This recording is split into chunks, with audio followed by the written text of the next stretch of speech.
ಅಸ್ಸಾಂ ಹಾಗೂ ಅರುಣಾಚಲದಲ್ಲಿ ಭೀಕರ ಪ್ರವಾಹ ಸಂಭವಿಸಿದೆ. ಮೋರಿಗಾಂವ್ ಜಿಲ್ಲೆಯಲ್ಲಿ 64 ಗ್ರಾಮಗಳು ಮುಳುಗಡೆ ಆಗಿಬಿಟ್ಟಿದ್ದಾವೆ. ಬ್ರಹ್ಮಪುತ್ರ ನದಿಯ ಮಧ್ಯದಲ್ಲಿರುವಂತಹ ಮಾಯೋಂಗ್ ಜಿಲ್ಲೆ ನದಿ ಪಾತ್ರದಲ್ಲಿರುವಂತ 200 ಕುಟುಂಬಗಳು ಈಗ ಬೀದಿ ಪಾಲಾಗಿವೆ. ಪ್ರವಾಹದಿಂದಾಗಿ ಮನೆ ಭೂಮಿ ಕಳೆದುಕೊಂಡಂತ ಜನ ಈಗ ನಿರಾಶ್ರಿತರಾಗಿಬಿಟ್ಟಿದ್ದಾರೆ. ಕೆರೆಯಂತಾದಂತ ಗ್ರಾಮಗಳು ದೋಣಿಗಳಲ್ಲಿ ಜನರು ಸಾಕ್ತಾ ಇದ್ದಾರೆ.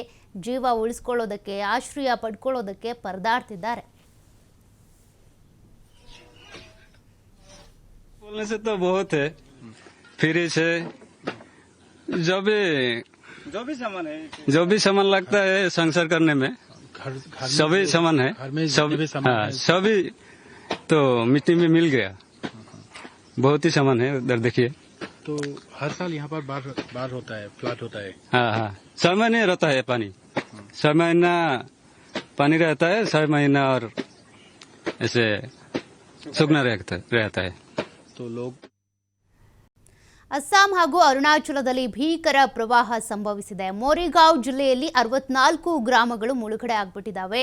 ಬ್ರಹ್ಮಪುತ್ರ ನದಿಯ ಮಧ್ಯದಲ್ಲಿರುವಂತಹ ಮಾಯೋಂಗ್ ಜಿಲ್ಲೆ ನದಿ ಪಾತ್ರದಲ್ಲಿರುವಂತಹ 200 ಕುಟುಂಬಗಳು ಈಗ ಬೀದಿ ಪಾಲಾಗಿವೆ.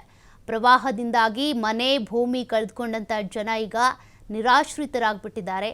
ಕೆರೆಯಂತಾದಂಥ ಗ್ರಾಮಗಳು ದೋಣಿಗಳಲ್ಲಿ ಜನರು ಸಾಕ್ತಾ ಇದ್ದಾರೆ. ಜೀವ ಉಳಿಸಿಕೊಳ್ಳೋದಕ್ಕೆ ಆಶ್ರಯ ಪಡ್ಕೊಳ್ಳೋದಕ್ಕೆ ಪರದಾಡ್ತಿದ್ದಾರೆ. बोलने से तो बहुत है, फ्रिज है, जो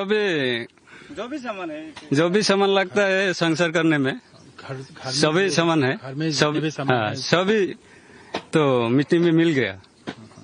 बहुत ही सामान है उधर देखिए। तो हर साल यहाँ पर बाढ़ होता है, फ्लड होता है। हाँ 6 महीने रहता है पानी, 6 महीना पानी रहता है, 6 महीना और ऐसे सूखना रहता है। तो लोग